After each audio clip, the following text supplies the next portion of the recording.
संदीपन पाल 2 जून को वह बनकटी स्थित 11 माइल सब्जी हाट बाजार में बाजार करने के लिए गए थे। तभी उनका मोबाइल फोन चोरी हो गया। काफी प्रयास किया मगर मोबाइल फोन नहीं मिला। उसके बाद वह परेशान होकर घर पहुंचे और घर से कागजात लेकर कांगसा थाने में मोबाइल चोरी की शिकायत दर्ज करवाई। इस बारे में संदीपन पाल ने ये बातें कही। 11 মাইল হাটে গিয়েছিলাম। কত তারিখ?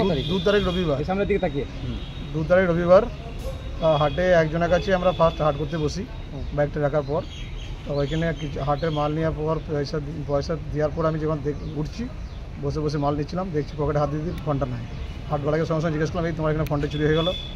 বলছি না, আমার এখানে দেখে নাও, দেখাচ্ছিল সার্চ ফার্চ করে। আমি তোমাকে সার্চ করে কী করবো, তোমার এখানে তো মালটা নিলাম আর তোমার কাছে একটা কাস্টমার এসে লোকে বললাম। বললো না, একটু আগে একটা ফোন চুরি হয়ে গেলো তোমার আগে। আমি বললাম তাহলে আগে জানলে তো ফোনটা হাট ঢুকতাম না, আমি বললাম। হ্যাঁ, তারপরে আমি একজন হাটের একটা পরিচিত নয়, মানে হাটে একজন হাট করতে এসেছিলেন, ওনাকে বললাম দাদা একটু ফোনটা দিন তো, আমার ফোনটা চুরি হয়ে গেলো, একটু রিং করে দেখি। তখন কিন্তু রিং বাজছিল। ওনাকে নিয়ে আমি হাটে একবার ঘোরাঘুরি করি, তখন রিং বাজছি। কিছুক্ষণ পর দেখি ফোনটা সুইচ অফ হয়ে।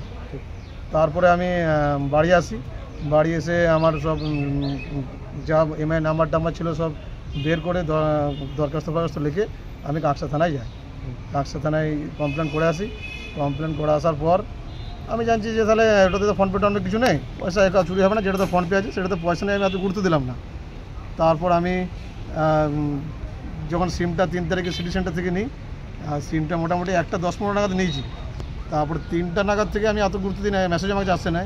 সেই দিনেই 3:45 থেকে টাকা আমার 60,000 কেটেছে, আবার 2 তারিখেও কেটেছে টাকা, আর 5 তারিখেও টাকা কেটেছে। সিমটা আমার কাছে চালু থাকতেও টাকা কেটে নিয়েছে। কত টাকা অবধি কেটেছে আপনার? আমার কারেন্ট বা সেভিংস মিলে প্রায় 86,000 সামথিং কিছু কেটেছে টাকা। আপনি কিসের ব্যবসা করেন? আমার ধান চালা ব্যবসা করি, আমার রাইস মিল আছে পার্টনারশিপে। অভিযোগ দায়ের করেছেন তার পরবর্তীতে আবার? হ্যাঁ, অভিযোগ আবার তারপরে সার্ভার ক্যাবে আমি গিয়েছিলাম। সাথে জানতে পারি 6 তারিখে ব্যাংকে গিয়েছিলাম। ব্রাঞ্চ ম্যানেজার কিছু তথ্য আমাকে দিল, আর তারপরে সেটা নিয়ে আমি আবার কাঁকসায় গেলাম।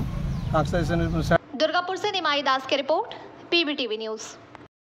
नियमित अपडेट एवं दुनिया भर की ताज़ा खबरों के लिए हमारे फेसबुक पेज को फॉलो एवं यूट्यूब चैनल को सब्सक्राइब करें।